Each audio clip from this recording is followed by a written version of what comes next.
Welcome back, everyone, to the Property Journey podcast, episode 25, Roy.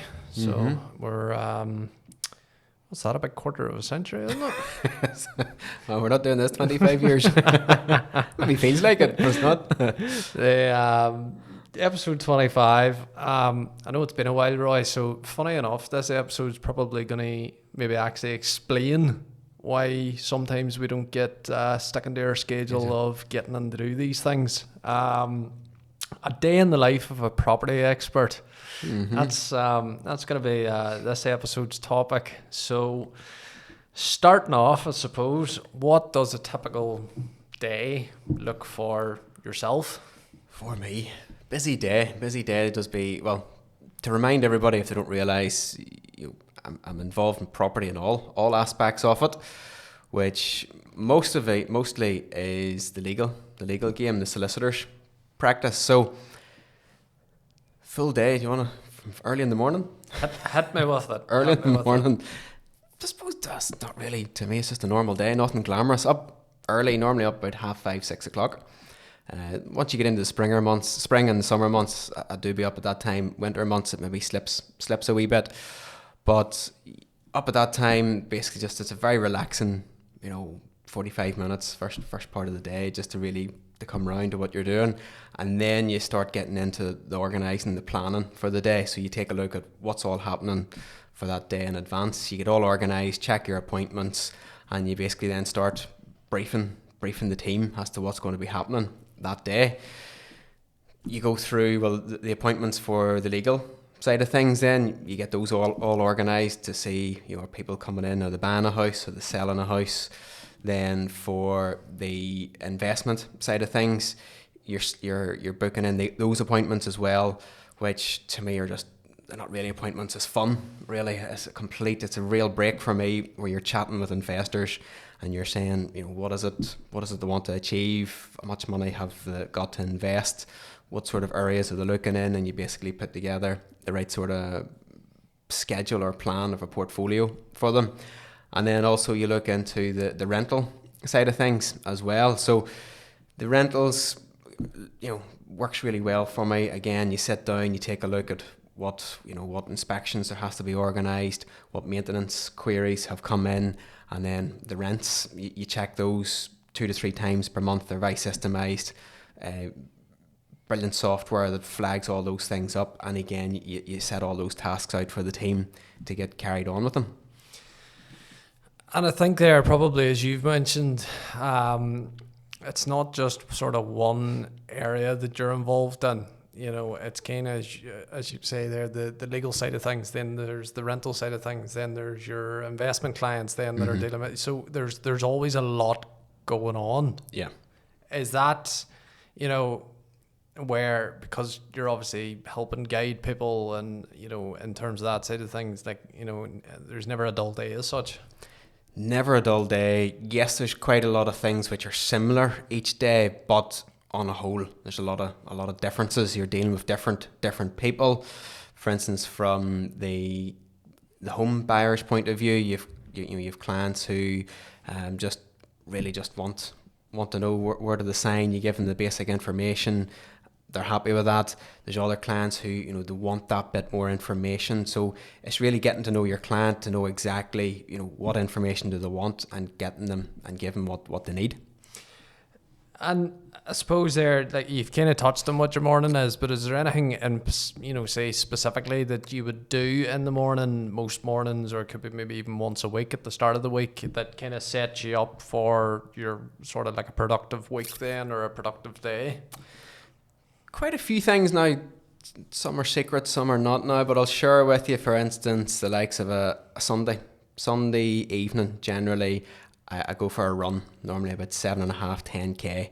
So my purpose for that is, some people, the week doesn't start until the Monday, and they dread that Sunday night, and they maybe binge out and take away food and try and enjoy the last second of the weekend.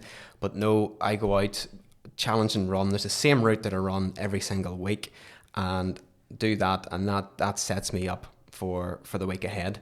And if I can do that, I'll do it. Doesn't matter what form I'm on. Doesn't matter how energetic I am, how tired I am, how annoyed, frustrated, stressed, whatever you want to call it. It doesn't matter. I will go out and do that run. There's always a phrase I always heard. I can't remember who said it, but if you can't run, you walk. Yeah. And if you can't walk, you crawl. And it doesn't matter. You're always just making that one step forward, and that's what I do. So that's the start of the week, and then in the middle of the week I check in. I have a very close friend for business development, so meet with him, team up with him every Wednesday morning, early morning, and we basically sit down, we talk about the week past, and then we work for the week ahead, set goals, and we work towards them. Just going back to your crawling point, I was out for a run there on Sunday morning, and it definitely felt like I was certainly crawling at the end of it. I was running at the start, but at the very end, I managed to get a good 20k done. So it was tough on me. So it was. Just thinking about the marathon, coming up in May time, it's double that. Yeah. So it could be a wheelchair job at the end of it. We'll wait and see. What would you say, Roy, is the biggest challenges that you would face? Maybe not so much daily, but more common challenges that you would face. Biggest challenge is patience. Society nowadays does not have patience. Everything needs to be done now. And whenever you break it down, it doesn't need to be done now. And just, a client or a person wants something done, they're asking you to do it. Nobody has a strategy now. Nobody plans, nobody organises. It's just a matter of jump in, think later, or very simply shoot from the hip, which, is not productive, and it is not efficient in any shape or form. Anybody who knows me knows I love efficiency. And the only way to be efficient is to sit down, plan and organise. So the biggest struggle every day is impatience. Is that a case of now, but with technology, for example, you send an email, it's instant. Yeah. Is that where, for example, previously you might have had to send a letter 2-3 days before that letter arrives? You send another one back, it could be 2 or 3 days before, whereas email now, it's very instant, but that's in society itself, text messages, WhatsApps, everything's very instant. And is that where people nowadays are just so used to receiving a response straight away, or, expecting that message is delivered, therefore it should be dealt with straight away? Is that kind of where that society thing is now? It is, and I'm going to share with you something which you probably won't believe, but I'm now almost 2 decades at the conveyancing side of things. Conveyancing is slower now than what it was almost 2 decades ago. Whenever you were dealing with, as you say, with letters, conveyancing, a typical transaction, if you worked hard at it 20 years ago, could have been done, completed easily in about 4 weeks, 5 weeks. Whereas now, data industry standard, you're looking, I think, was it 16 weeks? Yeah. So, so that's probably 3-4 times longer than what it was 20 years ago. And that's down to modern technology, because it's constantly pushing the work onto the end user. Whereas I know you mentioned there about sending letters years ago. That was okay. That was a fair part of the work. You would have got a letter, you would have worked through it, you would have got a reply, everything, your post was effectively controlled every day. That was coming in, it was going out, it was just that consistent boom, boom, boom. And then telephone, you would have lifted the phone to a client, and in a 5-minute conversation or less, you thrashed out so many points. Likewise, you would have phoned another solicitor, thrashed out everything in 2 or 3 minutes. Whereas now it's an email. Emails are being treated as text messages. They're bouncing backwards and forwards. Like, I could easily get over 200 emails in a day. So if you break down 200 emails at even a minute, 2 minutes each, that's 400 minutes. That's a typical person's working day, just sending emails. Yeah. And that's why I just wanted to touch on that point, because I know where, that sort of instant side of things now is if, I even know there are some people, if you are chatting to them, they're going, that you haven't replied to me. It's been 20 minutes maybe, and you're kind of going, well, you know, it doesn't need to be an instant response to what your text message has been. You know, in my eyes, to be honest, typical responses is about, 2 to 3 working days, to be honest, if you send me a message. But in terms then of how do you balance, where do you find kind of that balance between, we've touched there, the legal side of things, maybe the rentals, maybe the investment, clients, how do you strike a balance then? Is it again back to the way that you do your planning? It's planning, and then the big thing, somebody asked me this a few years ago, and it dawned with me, I don't treat any of this like work. A lot of people, they go to their day's work, it's monotonous, or they feel it's monotonous, and they go home at 5 o'clock or 6 o'clock, and that's it. For me, it's my life. I enjoy what I do. It's like asking a farmer. A farmer on a wet, wintry Sunday afternoon, when he or she's sitting with their feet up at the fire, they're not thinking to themselves, it's too cold today, I'm not going to go out to look at the animals. That's their life. They get up, they do it. And the kids are brought with them. So likewise for me, it's like a journey. Friday evenings, Saturdays, the weekends, whatever. The kids are with me. First thing Saturday morning, the kids are always saying to me, right, Daddy, what house are we going to today? What are we going to do? What are we going to look at? On Saturday past there, I had my son, 7 years of age, helping me get furniture loaded up into a van. In the afternoon, I was out checking a couple of houses. My daughter's 10 now, so she's starting to take a few photos and getting all done. Going over to a property show now, to London next month. Daughter's booked in, she's coming with me too. So it just becomes part of your life. You enjoy what you do, and you don't treat it as work, and you don't count the hours. It's just, you just do it. Hope you pay them well, Roy. She's getting a bit of free labour there off the kids. Absolutely not. They have to learn. Well, you touched there about even moving furniture and stuff. Could you tell us a wee bit then, obviously, about maybe some of the recent, I don't want to say deals, but recent projects maybe that you've been working on? Off the top of my head, there was one recently in Lurgan. It was being rented out as a full furnished let. So it was a full refurb, new kitchen, bathroom, house was repainted, carpets, flooring, and got furniture all delivered. So again, we were getting that all set up. That was about 2 weekends ago. A weekend ago, we were going through a refurb, which is basically a complete gut out to the bricks. The bare bricks has been turned, a property's been turned into a bed sit. So it's just keeping an eye there on the contractors to make sure they're on track for that. Had a meeting with them on site. And what else have we? We're just looking at another upcoming project on Saturday past as well, which was going to be more than likely another strip out job for a big 6-bedroom property. It's time consuming, as you say there, being the likes of a property expert and someone that's been heavily involved in property, investment property, all the rest of it. It doesn't, as you say, it doesn't stop there at 5 o'clock on a Friday. It's your weekends, it's your evenings, it's your life. It's not suitable to everybody. Everybody. Some people do enjoy the time off and the relaxation, and some people enjoy having time. So if you want to sit with your feet up and go out and go for breakfast and lunch and go shopping and what have you on your Saturdays and your Sundays, then property generally isn't for you.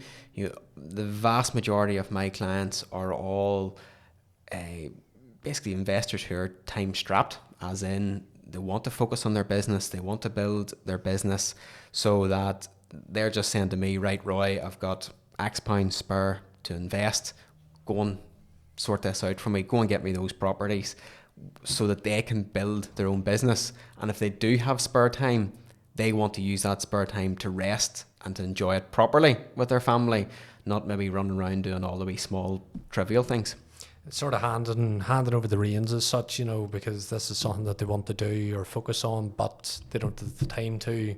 Therefore, That's where you step in to be able to help them out in that. The reins and the trust. They're basically, I've clients who haven't even seen properties.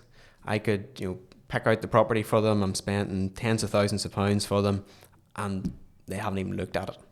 Yeah. Is there any sort of tools or maybe systems that you use then that kind of helps you stay organised and efficient? Yes, so I've very structured on my diary. So dealing with clients, particularly in the legal practice, I have set slots every single week, and that's really, unless you talk very nicely to the staff, they'll maybe bend the rules. But generally, for those appointments, that's it. So that means in my head, I know if somebody's booking in or I'm speaking to them off the top of my head, I know, right, well, I'm in this office on that day, I'm in this office on another day. These are my slots. So that's one trick that I have. Another trick is a Wednesday night. I work late. That's basically my time to completely, get caught back up on the week, because sometimes the week can start to slip on you. And then the final one is I'm up even earlier on a Friday morning, because that's it, heavily focused Friday morning. If you're still running a wee bit behind, you're getting caught up and you're completely focused on getting everything done.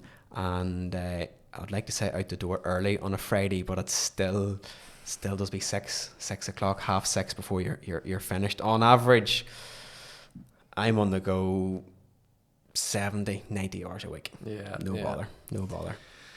And to stay organised and stay efficient over that time frame, it would be just difficult anyway. As you say, if you can start to see it slipping, it can be very difficult to stay organised and efficient when maybe a spanner's being thrown in the works or something's cropped up that you weren't expecting. But as you say, taking those extra steps sometimes can just help you you're 95% there. You're maybe not 100, but you're 95% where, a small bit is all that you've got left then. I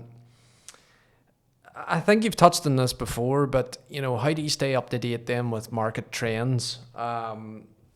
It's sort of in the property sector. I know you would keep a sort of looking at house prices and things like that there. As you say, people might be sitting watching the football, but you're scrolling through Property Pal or one of the other websites. Is that kind of just how you keep up to date? That's generally it. I wouldn't be on social media too much, but instead I'm looking through the property portals to see what's for sale, what's for rent. You're tracking it. I do keep a record as well as to see what's selling quickly, what's renting quickly. Then not only that's just me looking at it and researching it. I'm seeing then the live data as well in the legal practice, because you're seeing exactly what the properties are completing for or agreeing for. It's one thing seeing a price advertised on Property Pal as to what it finishes at. Mm-hmm. And then from that you can see, well, how long was that on the market for? I'm getting the feedback from the buyer. I'm asking them, is there much interest in it? What was your view on the property? What would you change in the property? What would you change in the process as well? And then also in the rental game, when I'm renting houses, you're seeing as well what areas, the houses that I'm renting in, what areas are renting better. I'm asking the tenants, why are you choosing this property? Why is it just the price? Is it the area? What's it close to? So I'm pulling all that data from those 3 different sectors and building my own strong knowledge on it. What would you say then is the most rewarding part of being a property expert? Is it seeing someone achieve their goals, or what would you say is the most rewarding? It's the buzz of the deal, the complete buzz of it. Working particularly with investors, it's nearly as if I'm in their shoes. They're giving me full rein on it. They're asking me to source it out. There's other investors maybe who it's like a wee bit of a hybrid. They're phoning me up saying, listen, I'm thinking about buying in this area. What do you think? And you're giving them the suggestions. Well, what about you could do this to the property? You could add this value, take that away, change that. And just that to and fro, getting the deal done and then going through the legal process. Maybe there's complications, there's time constraints, all of that, basically to get it done and across the line and the money in the bank, so to speak, for them. And it must be a nice feeling, because probably, as you say there, for most people who's maybe bought a house, to be able to experience that completion date and getting the keys and moving in, it must be a great feeling. You're getting that on a daily basis then, you know, kind of that is that what you're saying, sort of that rewarding part is, that it's constantly sort of, this job's nearly constantly rewarding? That's the purpose of the job. You know, a lot of people, they get into a role because they maybe like it. You know, you always hear somebody in their teens and they're thinking about their career, and their parents is maybe guiding them into what subject do they like. There's nothing fun about law, you know. But oddly enough, the law is the small part of it. It's the buzz, and I have to be truthful. I fell into the legal game as opposed to, it wasn't a desire. But once I got into it and was training, I could easily see the complications and the difficulties for the home mover, and I saw that going through my apprenticeship. And at that point, I set myself a goal where my passion and my purpose was to make the house buying process as stress-free and as simple as possible. And that's what drives me. The team will know that I'm constantly looking at the business as to where can we shave time, where can we make a process faster, easier, and making it more stress-free for the client, but also for the team as well. You know, any of the team that work with me have worked maybe in other firms. They immediately see our processes saves 30% off the workload of our competitors, no problem whatsoever. And not only does it save them time, it just makes their life much more easier and so much more enjoyable as an employee. We always say that when Roy takes a day off, it's never a good sign, because what you come back to is a list of God knows how many suggestions of what we can and what we can't do, and it usually falls in my head to try and organise them all. So, and if you're not getting the text messages, while I'm off. Well, there's that, yes, as well. You see them starting to come through and go, oh, he's got time in his hands here. He's thinking. Right. If you could give one piece of insight into, you know, people that are wanting to become involved in property, kind of what would it be? Make the decision as to whether you want to be hands-on or hands-off. And if it's hands-on, you really need to be putting a lot of time and effort into it, because you don't want to fall into that trap whereby you think you're making money, but all you're doing is just giving yourself a wage. Really, property to me should be, it's a side investment, if you want to call it. It's something else. Just if you've got money and you want it to hold value or increase, all being well, you invest in property. You know, it's not like, you know, don't be watching these videos on, you know, share markets and cryptocurrency and they all make it look all nice and easy and you put money into it. It's not as easy as that. It's the exact same as investment in property as well. It's a side investment. Just set money aside for it.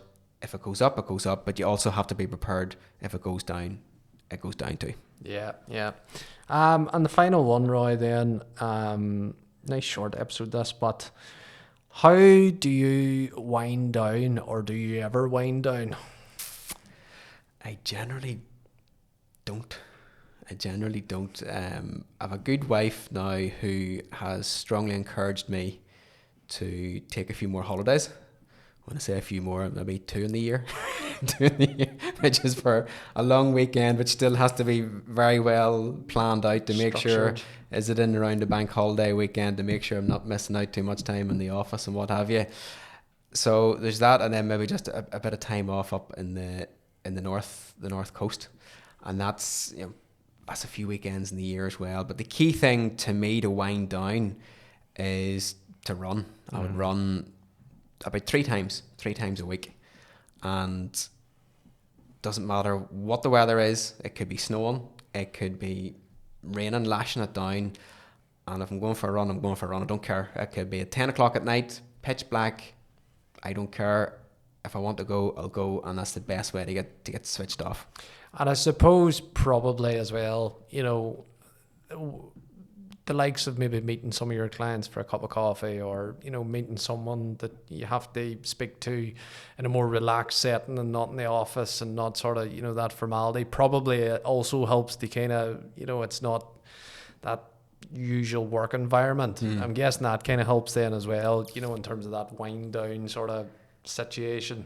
if anything, yes, it's probably more so takes you out of the office so that there's the less distractions. Because if you're in the office, there's that temptation where you think to yourself, I wonder if the next client, have they landed in early, or I can hear the phone ring and, what's going on. Whereas, yes, get out of the office. Anybody that knows me, Tim Hortons, place to go to. You can't beat the coffee, you can't beat the donut. And it's just around the corner from me most days of the week. So it's very, very handy.